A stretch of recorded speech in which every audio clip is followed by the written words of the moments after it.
À retenir de l'actualité de ce soir, messieurs et dames, et bienvenue. La situation sécuritaire dans l'Est de la République démocratique du Congo ne fait que prendre l'ampleur non appréciable pour la population vivant dans cette contrée du pays, car les rebelles du mouvement du 23 mars ont désormais le contrôle de la ville de Bukavu depuis la matinée de ce dimanche 16 février 2025 où ils ont fait leur entrée officielle. Le détail dans ces reportages. La matinée de ce dimanche 16 janvier 2025 a annoncé l'entrée officielle des éléments du mouvement du 23 mars sur le sol de la ville de Bukavu, la capitale de la province du Sud Kivu, 2 jours après que ce dernier soit au contrôle de l'aéroport de Kavumu. Les sources sur place nous fournissent des éléments avec un peu de commentaires.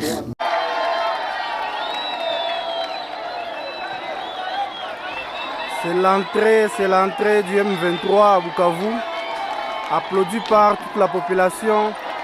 Ici nous sommes précisément à Bwindi, commune de Bagira. L'entrée, c'est-à-dire qu'ils ont déjà passé Kavumu et ils sont bel et bien entrés dans la ville de Bukavu. M23, voici les cortèges du M23, applaudis par la population qui pillait l'abraliment. La population est en train de piller l'entrepôt de l'abraliment. Et voici le M23 ce matin qui fait son entrée dans la ville de Bukavu. Applaudi par la population. Voilà, c'est ça l'information. Voilà, ils ont fait leur entrée dans la ville de Bukavu. Direction gouvernorat de province, les institutions, voilà. Ils sont dans la ville de Bukavu désormais. Voilà, c'est confirmé. Ils sont à la Botte, capitale de la province du Sud Kivu. Voilà, ils sont en train de se diriger vers le gouvernorat de province, là où il y a toutes les institutions de la province. Voilà, c'est confirmé. Merci, nous sommes dimanche 16 février 2025, Bukavu, ville de Bukavu, voilà. Elle est passée entre les mains du M23. Après leur entrée, ces éléments ont pris position à des espaces publics en improvisant des moments de meeting avec la population qui, par manque de choix, les a accueillis et leur a prêté oreille. Sur les images, l'espace de l'indépendance était leur première cible, le port de Bukavu et la barrière de Ruzizi 1, ainsi que plusieurs autres coins de la ville. Pendant ces temps, les habitants de la ville de Bukavu en profitent pour piller les entrepôts de Pam et Bralima et d'autres magasins qui se trouvaient à leur croisée de chemin. À en croire, c'est après 2 semaines et 5 jours de la tombée de la ville de Goma entre les mains de ces rebelles que ces derniers ont décidé de prendre le contrôle de Bukavu, des grandes villes de l'Est, capitales provinciales respectives du Nord et du Sud Kivu. Ayant désormais le contrôle de ces 2 villes stratégiques, ce rebelle du mouvement du 23 mars AFC risquerait de prendre le contrôle total sur le lac Kivu. Insolite toujours en ville de Bukavu, après la fuite du gouverneur de province du Sud Kivu, Jean-Jacques Pouroussi, un habitant de la ville au nom de Pierre Baïzi, s'est autoproclamé gouverneur dans la soirée de ce samedi 15 février 2024 où il a tenu son premier discours devant la population. On ne doit pas laisser les pouvoirs dans la rue, telle est sa déclaration, on l'écoute. Le ministre de l'Intérieur. Ce matin, on se rencontre et on pourra continuer. Nous invitons les courageux qu'ils viennent. On ne doit pas laisser le pouvoir dans la rue, on ne doit pas laisser le pouvoir au bado. Comme ça, que nous fassions quand même quelque chose et voilà comment aller à la Toujours dans l'Est de la République démocratique du Congo, les volontaires pour la défense de la patrie VDP en abrégé du Wazalendo ont réaffirmé leur engagement à défendre la patrie jusqu'au sacrifice suprême. Représentés par leur chef, ils ont été reçus le samedi 15 février 2025 dans la ville de Beni par le général-major Somo Kakule Evariste. Suivez. Déclaration finale de la réunion des VDP. L'an 2025, le 15e jour du mois de février, nous, volontaires pour la défense de la patrie, VDP en cible, avons décidé de déclarer notre engagement à défendre la patrie jusqu'au sacrifice suprême. Nous, volontaires pour la défense de la patrie, VDP en cible, avons décidé de déclarer notre engagement à défendre la patrie jusqu'au sacrifice suprême. réunis autour du gouverneur militaire de la province du Nord et commandant des opérations, le général-major Kakou Lesomo Evariste, traitant des questions de l'implication des VDP dans les opérations contre l'agression rwandaise contre notre pays. Après analyse et débat sur les points inscrits à l'ordre du jour dont l'unité et la cohésion des VDP d'une part et avec d'autres forces amies de l'autre part, de la nécessité de bonnes relations avec la population civile, de l'organisation et de la formation de VDP et de la prise en charge de VDP, du respect des droits de l'homme et du droit international humanitaire. Déclarons ce qui suit. De réitérer notre engagement indéfectible de défendre l'intégrité du territoire national dans la matérialisation de la vision du chef de l'État, commandant suprême des forces armées, de FARDC, de la RAD ainsi que de la police nationale congolaise. De renforcer l'unité et la cohésion entre VDP et des forces armées, d'améliorer les liens avec les populations civiles, de mettre en place une coordination provinciale qui sera coordonnée par les commandements des VDP, de la participation à la formation des militaires des VDP et de l'implication dans la protection des éléments de FARDC en cas de nécessité, de lutter contre la prolifération des groupes armés incontrôlés qui ternissent l'image des VDP de manière isolée et de s'impliquer à faire respecter les droits de l'homme et du droit international humanitaire par tous les amis des VDP. Ainsi fait à Béni et les signataires sont là. Merci. Dans le cadre toujours de la sécurité dans l'Est de la République démocratique du Congo, après la mission de pères religieux en ville de Goma et après leur accueil par le cadre de AFC M23, la population de Kinshasa se sent touchée et choquée car elle considère cette rencontre comme une collaboration avec l'ennemi du pays. Saisie de cette colère qui risquait de déclencher une manifestation contre ces religieux, le porte-parole et ministre des Communications Patrick Mouyaya a clarifié le geste posé par ces derniers dans une sortie médiatique de ce samedi 15 février 2025 à Kinshasa. Je vous propose de les suivre pour plus de détails. Suivi le président de la République le 29 janvier, il avait dit que notre colère était acceptable, mais que nous ne devions pas exprimer notre colère dans des actes qui peuvent être répréhensibles. Ici, je voudrais spécifiquement m'adresser aux jeunes de Kinshasa. Parce que nous avons lu, on a vu qu'il y avait des réactions de colère, compréhensibles d'ailleurs, lorsqu'on a vu les images de nos pères de l'Église catholique et protestante avec ce que nous considérons comme des ennemis. L'Église a vocation de travailler pour la paix. Et donc aujourd'hui, il faut considérer que l'œuvre de prêtres s'inscrit dans le cadre de la recherche de la paix, tel qu'ils en parlent, le pacte social pour la paix, et une démarche qui a été présentée au président de la République.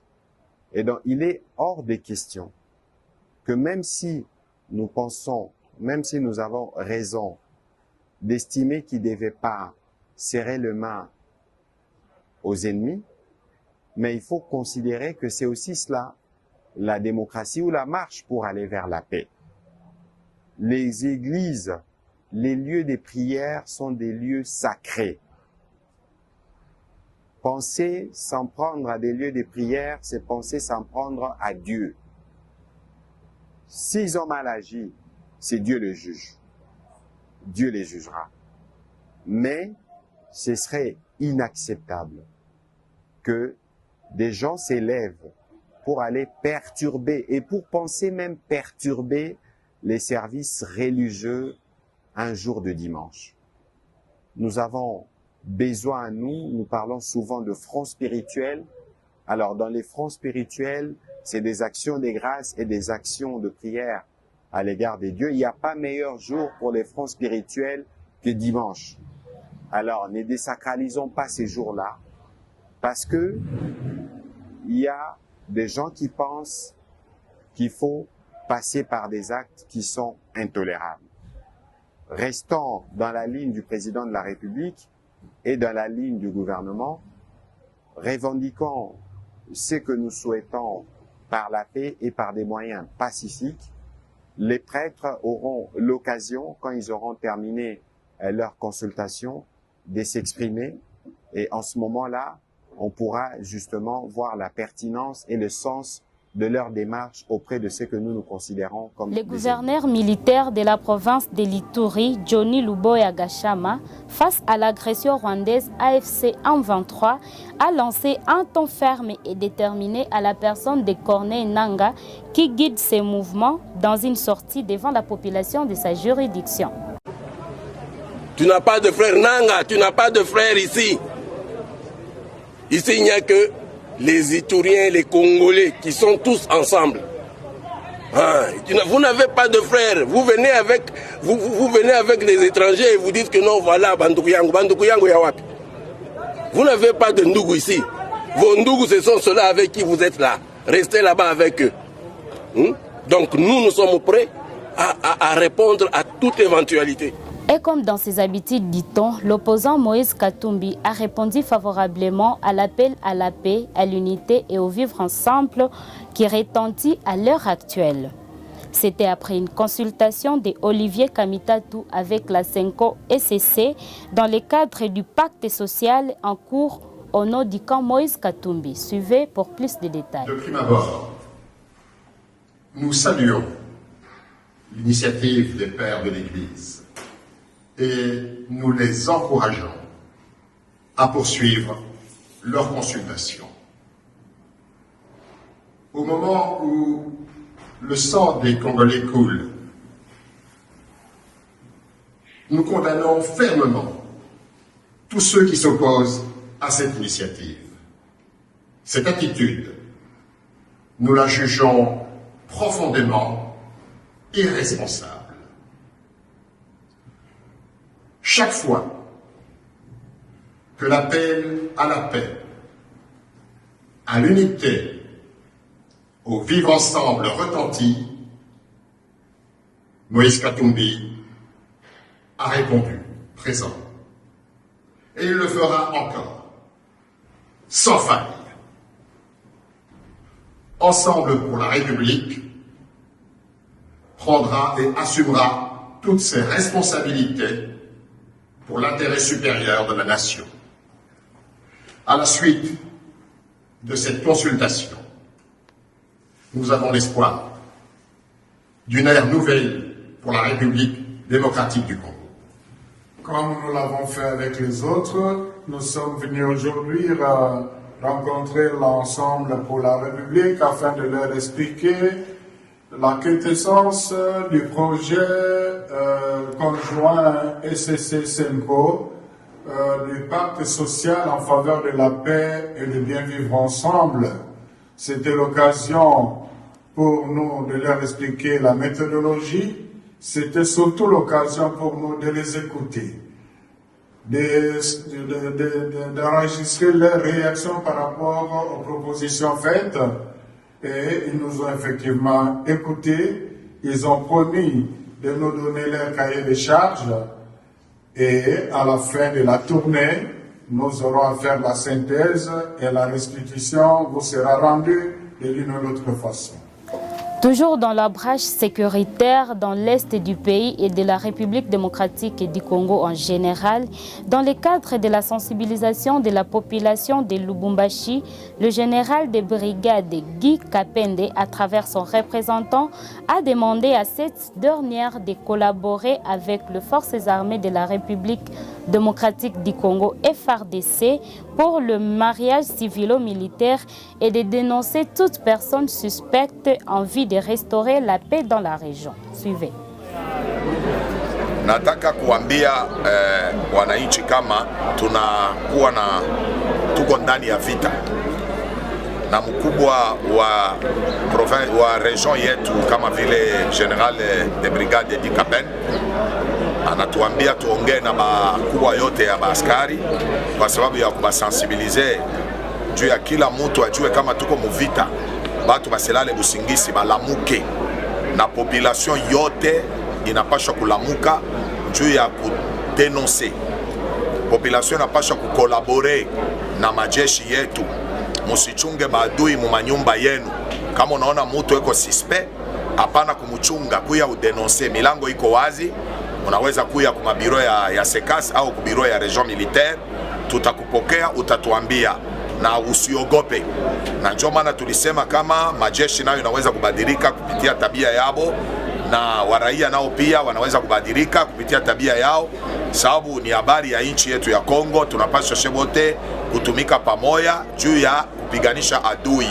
Ndio maana tunaomba kila mtu afungule macho na asichunge adui ndani ya nyumba yake mwenye anaweza kumnyanyasa na kumfanya mbaya.